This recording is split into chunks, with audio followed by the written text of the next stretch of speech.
Opa, chegamos para mais um vídeo aqui no nosso canal da Connect Think. A gente está com essa nossa série aqui, né? Apresentando uma das várias ferramentas que a gente integra por aqui, ferramenta que a gente tem conhecimento, ferramenta que a gente já teve acesso à API, e a gente está trazendo o time dessas ferramentas, a gente está convidando para vir bater um papo com a gente. E os convidados de hoje são bem legais, bem especiais, são parceiros também aí já de longa data. A gente viu essa empresa se transformando, crescendo, ficando uma empresa cada vez mais robusta, e dá muito orgulho de estar próximo deles também. Então vamos lá para o nosso bate-papo de hoje. Fala, meus amigos Getúlio e André, bem-vindo aqui ao nosso bate-papo, ao nosso canal da Connect Think. Brigadaço aí pela disponibilidade de vocês, viu? Começar pelo Getúlio, que já está com o áudio aberto. Tudo bem, Getúlio? Como é que estamos? Tudo bem, você. Obrigado pelo convite, Romualdo. Prazer bater um papo com você aí, amigos aí de trabalho de longa data. Prazer ajudar nesse projeto de vocês. A gente fica feliz. E aí, André, como é que estamos? Fala aí, bom dia. Bom demais. Tô pegando as gírias mineiras aqui. Pois é, né? Tô vendo. Cara, é muito bom estar perto de vocês, né? Fala aí, André. Completa aí. Muito contato com mineiro aqui nas Upside. O Getúlio é mesmo? aí, vocês têm time no Brasil inteiro, né? Tem Minas, Sul, Norte, Nordeste, Centro-Oeste. É importante ter diversidade ali no quadro. Verdade. Vamos falar bastante disso, mas vamos começar do jeito certo. Olha só os números. São mais de 30 milhões de assinatura, 21 países, mais de 1 milhão de usuários ativos. Isso é um pouco aí dos números do ZapSign, empresa que agora é do grupo Trora. Queria que vocês falassem um pouco, se vocês quiserem se apresentar aí da área de vocês, e depois já completa falar um pouco a respeito do ZapSign. Acho pouco provável de quem esteja aqui no vídeo não sabe quem é vocês e o que vocês fazem. Não, bora lá. Bom, começando do dia zero aí. O que é a ZapSign? ZapSign é uma ferramenta de assinatura eletrônica que surgiu de um projeto meu e do Renato, ambos cofundadores aí da ZapSign. Surgiu de uma ideia muito trivial, e às vezes é curioso, né? As coisas mais simples são as que mais funcionam. Verdade. A gente vem aí tanto eu como o Renato, advogados, por formação. O Renato, além de advogado, desenvolvedor, autodidata. Aliás, tem um vídeo com o Renato aqui no canal, tá? Quando a gente falou dos apps, tem um vídeo do Renato aqui. Pô, o Renato é um cara muito legal de bater um papo.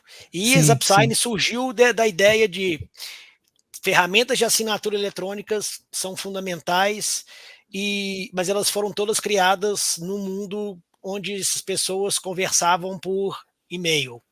Não existe ainda uma ferramenta de assinatura eletrônica focada no usuário menos familiarizado com tecnologia, que está ali em aplicativo de mensageria eletrônica, WhatsApp, Telegram.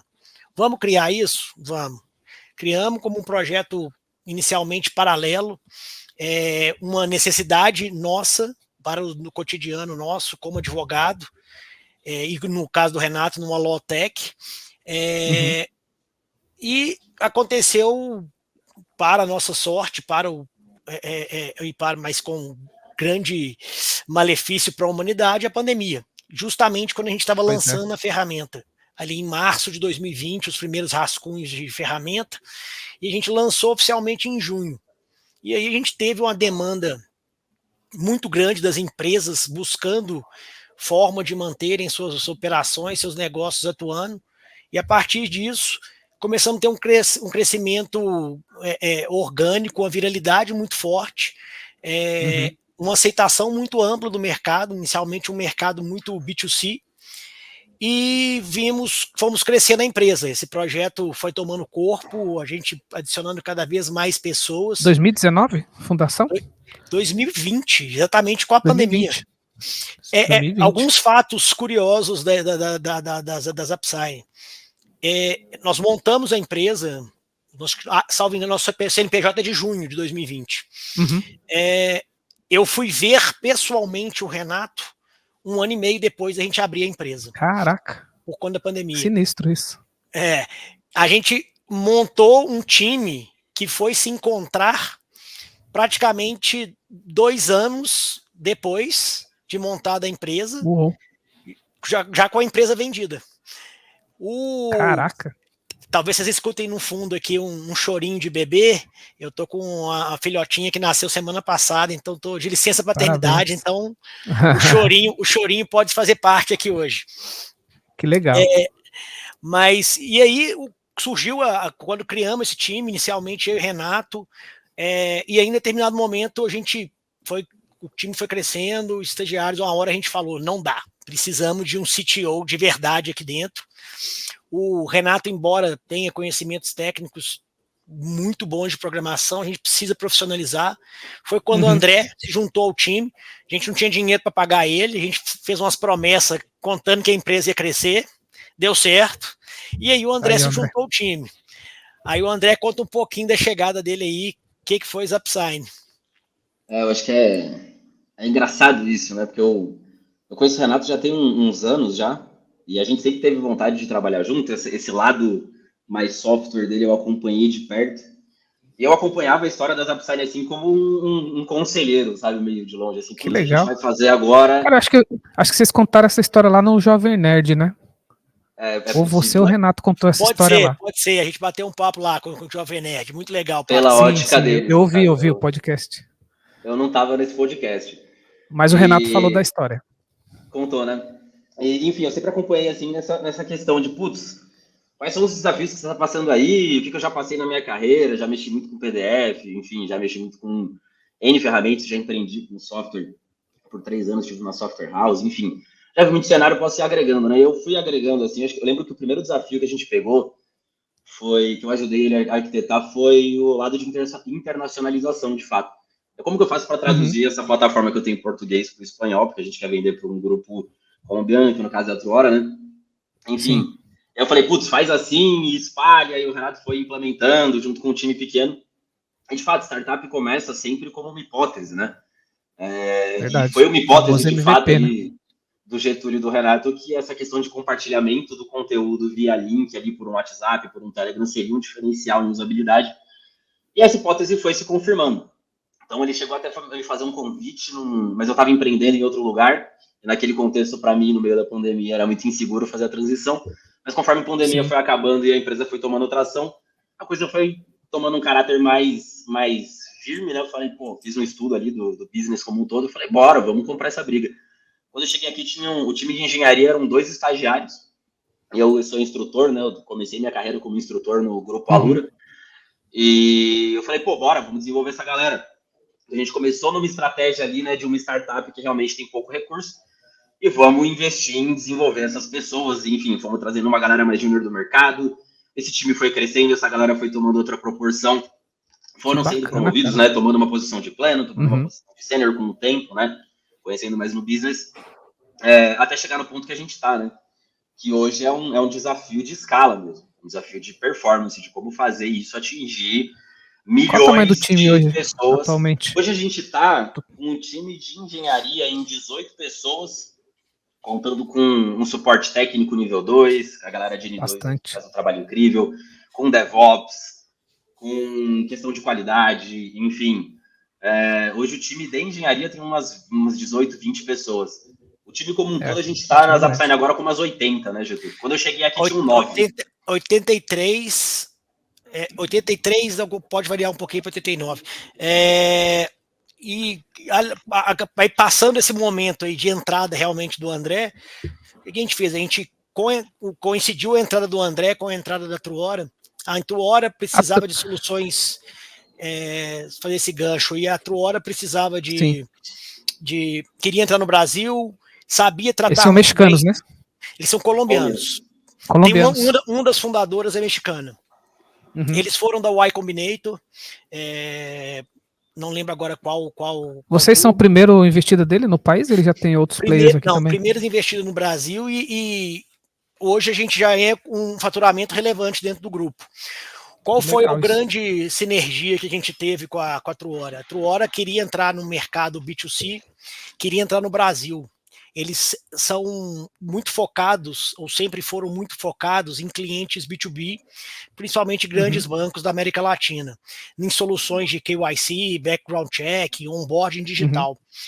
E quando viram que a gente tinha uma viralidade, um crescimento muito grande e uma capacidade de capilaridade no Brasil gigantesca, e o adicional, a pitada ali, a gente buscando soluções de biometria que eles tinham.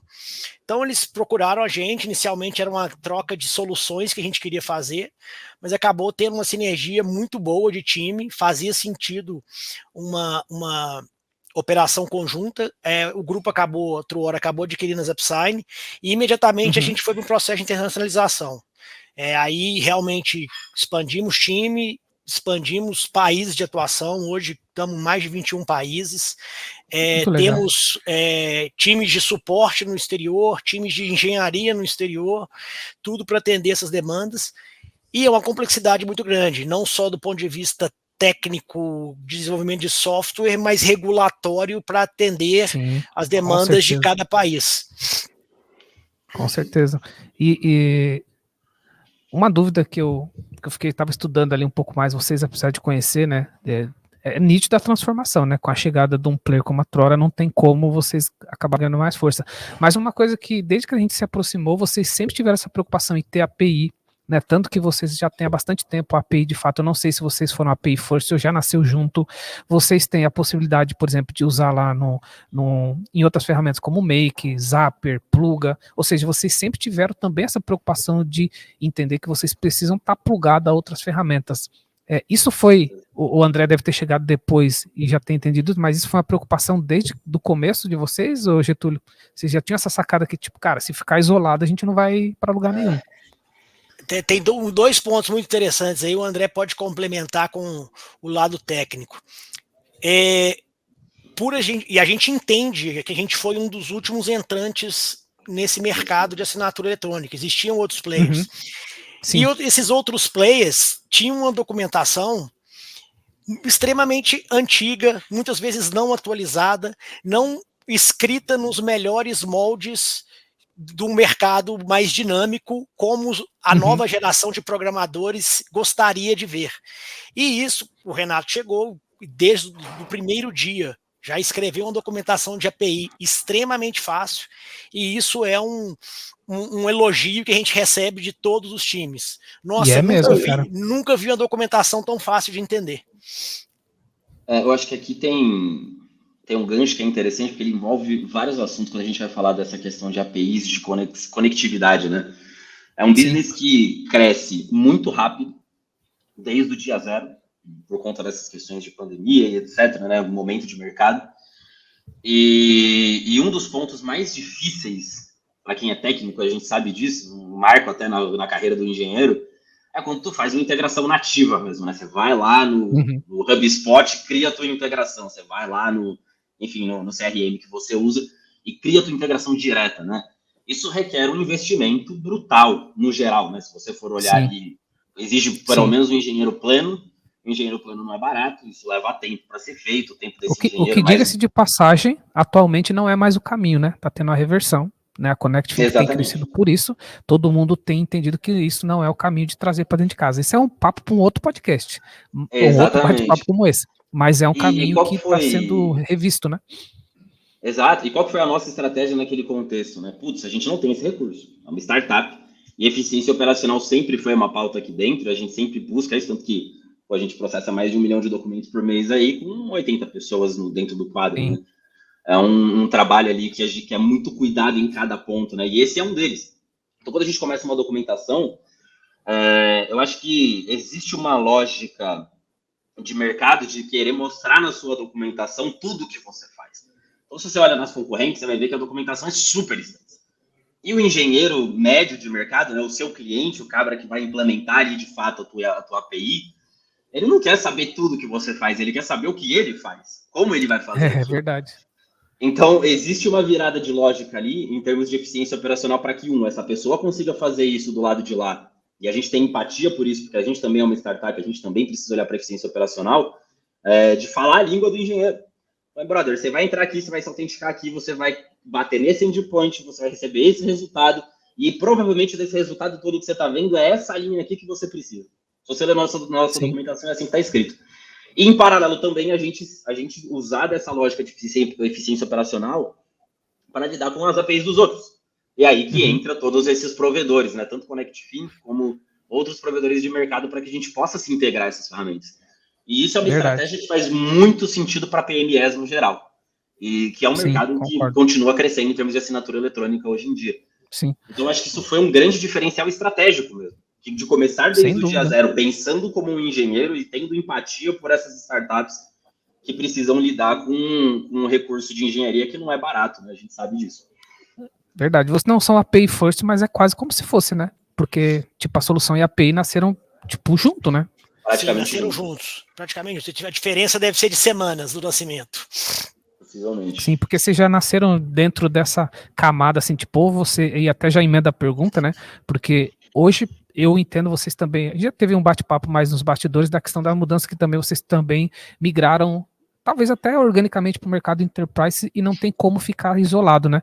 Então hoje eu acredito que as ferramentas verticais como RP, CRMs, elas não tem como vocês se distanciarem ou ter uma integração, né? Uma delas, várias delas feitas por o próprio usuário, pelo próprio cliente, outras como a gente já fez junto, né? Como a gente tem aqui com o Bitrix, por exemplo, que a gente criou um produto, é um caminho sem volta também para vocês, né? Nesse sentido. Isso é mundo ou é Brasil? Isso é mundo. Aproveitando que vocês estão no mundo. Isso é mundo e até você deve, às vezes a gente te chama aí, Romualdo, conseguimos integração aqui com tal sistema? Não tem jeito. Uma empresa pequena hoje vai ter no mínimo, uma PME, saiu um estudo, tem em média 7 softwares no total. Uma PME, uma empresa mais robusta, nós estamos falando de dezenas. Então, se eu quero estar no maior número possível de empresas, eu tenho que conversar com os outros sistemas que as outras empresas utilizam. E não existe nenhuma empresa, middle ou enterprise, que não use um ERP, que não use uma ferramenta própria, que não use um sistema de controle de ponto. Nós vamos sim. Verdade. Eu posso passar aqui amanhã falando de sistemas, mas e é impossível, principalmente para uma empresa do tamanho da nossa, pequena para grande, você se integrar com todo mundo. Aí eu acho fundamental utilizar ferramentas low-codes ou parceiros estratégicos para fazer essa integração. Por isso que às vezes a gente está numa reunião aqui, isso é recente, o banco tal da Colômbia tem um sistema para registro de RFP. Eles precisam de uma ferramenta de assinatura eletrônica. Qual é o nome? Eles falam o nome. Na mesma hora a gente manda mensagem ou para o pessoal da ConnectFin, ou entra ali na Make, ou vê alguma coisa ali. Já tem algum atalho? E isso para a gente desafoga o nosso roadmap para desenvolver ferramentas que nossos times já estão trabalhando há muito tempo. Então a gente consegue atender o cliente sem atrapalhar a nossa rotina ali de desenvolvimento interna. Por isso que é fundamental essas integrações. Não existe uma ferramenta de assinatura eletrônica hoje, não sobrevive sem integrações. Isolada, né? E até aproveitando o gancho do Getúlio, tem até um dilema de produto aqui, né? Quando você vai falar sobre implementar essas integrações, porque cada cliente enterprise vai chegar com uma demanda de uma ferramenta específica que é essencial você ter, porque se você não tiver, não funciona para eles. E como a gente comentou antes aqui, né, o custo operacional de implementar essa integração diretamente versus tudo que você tem para fazer ali dentro do produto, então não só o custo do engenheiro, mas o custo de você deixar outras oportunidades de produto de lado para poder atacar aquilo, ele é muito alto. Principalmente no mercado que se movimenta o tempo inteiro, né, como o mercado de assinatura eletrônica e outros mercados de SaaS aí, no geral. Então, ter essas ferramentas como o ConnectFin, ou outras ferramentas ali também que facilitam essa integração ou que agilizam a gente implementar isso, entregar para o cliente, falar, olha, você tem, não é uma integração direta, não é o negócio mais robusto do mundo, mas você tem essa integração, ajuda a gente a provar valor naquela integração também. Será que surgiu mais 2, mais 3, mais 4, mais 5, mais 8 clientes pedindo essa integração?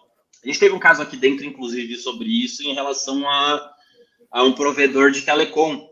Era um que começou assim, começou com um pedindo, a gente foi lá, fez uma integração ali automatizada, ok.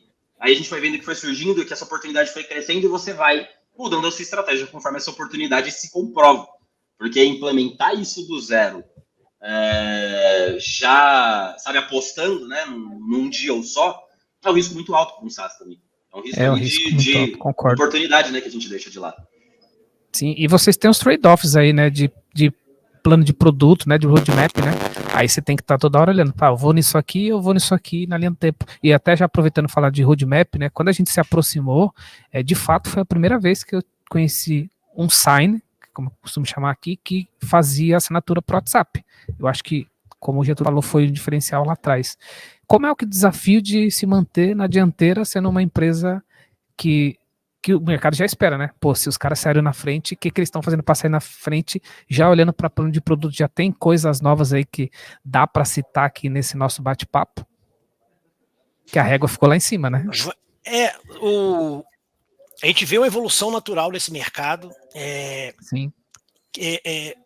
Como a gente vê aqui, tem gente que gosta de ver num círculo, eu gosto de ver numa linha que facilita. Ninguém assina um contrato por assinar um contrato. Aquilo ali é a manifestação de uma vontade de que você está assumindo uma obrigação. Então, a gente está no meio, a gente está no sign ali, é a formalização daquilo. Existem etapas pré-assinatura e que existem várias oportunidades para serem exploradas, do tipo, com quem eu estou assinando esse contrato? Deixa eu checar antes de assinar.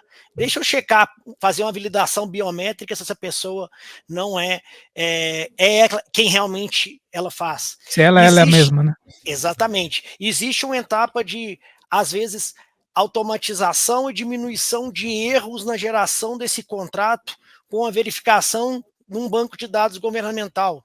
Então, existem várias oportunidades que já estão sendo exploradas pré-contratual, que seriam essas validações antes da formalização dessa vontade. A própria validação da vontade na assinatura. A gente entende que hoje a gente está num processo, inclusive, de se tornar uma autoridade certificadora para aumentar a nossa validade jurídica ainda mais. Bacana. Embora isso não seja legalmente necessário, psicologicamente isso terá um efeito muito grande, a gente imagina, no mercado consumidor. E pós-contratual, ou seja, já verificamos quem é, o contrato foi assinado, foi formalizada a vontade. Como eu vou monitorar aquela vontade? Quanto tempo dura aquele contrato? Estamos aí falando de funções de CLM, não necessariamente criar um CLM, mas ter funções, algumas funções de CLM que agregam muito valor para o nosso usuário final, um controle de uma data de pagamento, uma data de vencimento, e por que não fazer também a parte de maioria dos contratos existem obrigações assumidas ali. Por que não possibilitar o pagamento dessas obrigações via smart contracts ou via gateways de pagamento interligados conosco, ou quem sabe emitir uma nota fiscal daquela obrigação amplia muito, né? Contrato. Então, quando você tem essa visão do que nós estamos no meio de um processo, existem várias oportunidades. Obviamente, não conseguimos atacar todas. É aí que é o grande dilema dos trade-offs. Para onde nós vamos, qual oportunidade nós vamos captar o maior valor possível dos nossos clientes. Então, é um desafio muito grande de o que focar, o que não focar e sem perder a nossa essência ainda. E é difícil isso, porque a gente trabalha com clientes, a matriz ali ela fica cada vez mais complexa, porque a gente trabalha com o SMB, o pequeno, a gente trabalha com o Enterprise, e a gente trabalha com esses dois no internacional, que tem comportamentos completamente diferentes em países diferentes. Então a gente vai tentando encaixar essa matriz e tentando captar o maior valor possível. Tem muita coisa a ser feito, e isso nós não entramos ainda na questão de AI, que permite uma série de desbloqueio de valores dentro dessas 3 etapas. Então, a gente tem muita coisa no roadmap, estamos animados, achamos que nosso produto vai aumentar ainda mais a produtividade dos nossos clientes, como realmente é o que a gente quer. A gente quer ganhar tempo e otimizar a vida dos nossos clientes aqui.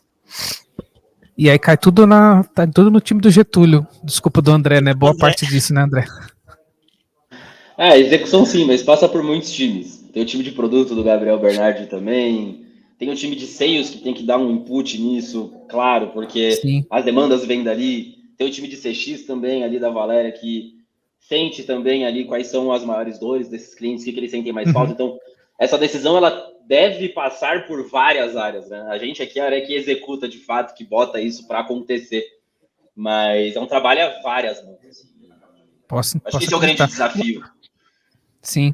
Uma das dúvidas que eu tinha era sobre essa questão de tipo de mercado, né? Porque vocês foram escalando, né? E hoje, basicamente, está em todos, né? Então, quem está assistindo aqui, mas eu sou um pequeno, vocês atendem, eu sou um médio, eu sou um grande. Hoje, você consegue ter produto para todos esses perfis de empresa, né?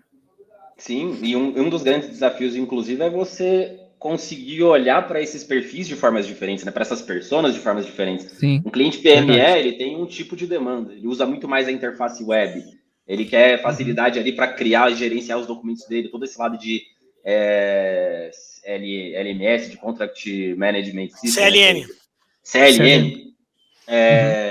Ele vai dar muito mais valor para isso. Enquanto um cliente enterprise, ele muito provavelmente vai focar muito mais na API, em trazer uma solução integrada a uma solução dele que já existe, e ele quer isso com agilidade, com facilidade. Então entra todo aquele lado da API voltada para engenheiros que a gente comenta e tudo mais. Então, saber priorizar também, né, o que impacta esse cliente enterprise versus o que impacta esse cliente PME e conseguir trazer soluções para os dois o tempo inteiro é um dos pontos mais difíceis, né? E a gente faz isso aqui segmentando em squads, inclusive. Em squads isso em 21 países, né? Em 21 países, exato. Então, squads que olham para os objetivos dentro de Brasil, Colômbia, México, Chile, Argentina e assim vai, né? Sim. Para fechar aqui um assunto técnico, a gente já falou da documentação da API, mas a amplitude técnica dela também é grande. Ainda que vocês provavelmente devem ter olhado para esse 80-20, né? Tipo, não está tudo lá, mas o importante está lá. Preocupação com sandbox, que é uma coisa que, para quem não sabe, né, que é uma área de teste na própria API, que é uma coisa muito importante. Como que é o olhar de vocês hoje também para esse cuidado com a API? Tem um time também que cuida só desse fragmento? Essa é uma ótima pergunta, porque ela envolve também uma questão de eficiência operacional, né? A gente tem um time que olha só para a documentação da API? Não, é responsabilidade de todo mundo manter aquela API atualizada e com o olhar empático de um engenheiro. Então, quem mantém aquela API hoje em dia, né, quem começou isso lá atrás foi o Renato. Depois eu dei muita manutenção naquela API, mas quem mexe naquela documentação hoje em dia são os próprios engenheiros que dão manutenção. Surgiu um campo novo no endpoint. O engenheiro que implementou esse campo é o mesmo engenheiro que vai lá escrever sobre esse campo e dizer para que ele serve, Entendi. como que usa. Faz parte do job dele até o final lá. Só é entregue quando a documentação realmente está atualizada. E aí, quando eu digo Faz documentação, sentido. não é nem só aquela interface que você está vendo ali, falando sobre, né? É também os requests no post, vem de exemplo. Tudo tem que estar realmente muito bem amarrado para que a experiência do engenheiro que vai consumir o trabalho do nosso engenheiro seja uma experiência bacana. Então, é muito trabalhar a empatia, assim, a nível de engenharia, para que aquela documentação siga sendo atualizada e siga sendo palatável para o público-alvo, que é a própria pessoa que escreve, né? Acho que esse é um ponto muito interessante. Legal, bem interessante mesmo. E é um diferencial, tá? Falando agora quem tá de fora, eu hoje enxergo que quem não cuidar da API, a importância disso, a importância da integração, basicamente, ou está saindo do jogo ou vai sair em algum momento. Porque hoje em dia a pergunta, quando vão procurar qualquer tipo de solução, a pergunta não é nem preço nem nada, tem como integrar e tem API. Eu não sei se é isso que chega para vocês, mas é isso que passa por aqui toda hora. Eu deixei solução no meio do caminho tal, tinha um bom preço, mas não tinha API. Já sai fora do jogo? Perfeito. Eu acho que aqui entra muito uma visão de como a gente mesmo busca serviços, né? Quando eu abro um site para olhar serviço, a primeira coisa que eu dou é um Ctrl F API. Tem alguma API aqui? Tem alguma documentação? Onde que eu estou me enfiando exatamente? Vai ser fácil e ainda de tem integrar? esse lado, né, André? Muita gente não se preocupa nem em colocar no site que, assim, tipo, eu tenho API. Tipo, clica aqui se tiver integração. Eu acho que falta essa maturidade por boa parte dos fornecedores aí, SaaS, né? Sim. Eu acho que Assim, analisando esse mercado de software nos últimos 20 anos, quando a gente fala de 2009 e 2010, ali, né, entre 2000 e 2010, a questão API ela era revolucionária. Entre 2010 e 2020, a API ela começou a se tornar assim, obrigatória. Sim. E 2020 para frente, não tem como você construir uma solução que não consuma uma API em algum momento, sabe? É que a gente teve os pré-APIs, né? Que foi o XMLs, o SOAP, teve os pré, né? Que depois foram naturalmente, organicamente, a evolução para o REST. E é curioso que logo no começo ali, a gente, sem querer, a gente seguiu ali aquilo que o Paul Graham fala de faça as coisas não escaláveis. E eu entrava em contato sem nem saber direito o que era uma API. Eu sou advogado de formação, eu fui aprender muito nesses últimos 4 anos. Agora o André que se cuide, que eu estou ficando ninja no Python aqui. Mas enfim, eu entrava em contato com diversos softwares que eu sabia que a gente tinha muita afinidade e que valeriam integração. E a gente sentia um bloqueio, assim, procurava para API no site, não entrava em contato pelo site, alguém do comercial te atendia, você falava, não, porque eu quero ver a documentação. Não, tenho que pedir uma autorização para o meu time técnico, quase como se fosse a fórmula da Coca-Cola. Eu falei, não, eu não quero seu código fonte, não, eu quero a documentação da API. E até hoje existem empresas que ainda têm essa postura. Bastante. E bastante. A gente não deixa publica, de integrar. Não é pública a API. A gente deixa de integrar com vários clientes. E aqui é uma crítica que eu posso fazer abertamente, como advogado. 90% dos softwares jurídicos não tem API, a documentação aberta. A gente não consegue integrar porque eles simplesmente não abrem a documentação para a gente. Ou seja... Tem um porquê disso, gente? Tem um porquê? Eu acho que talvez legal. Tentam uma reserva de mercado pensando assim, um dia... eu tenho uma ideia, talvez, de um dia fazer uma assinatura eletrônica. Eu acho que é isso.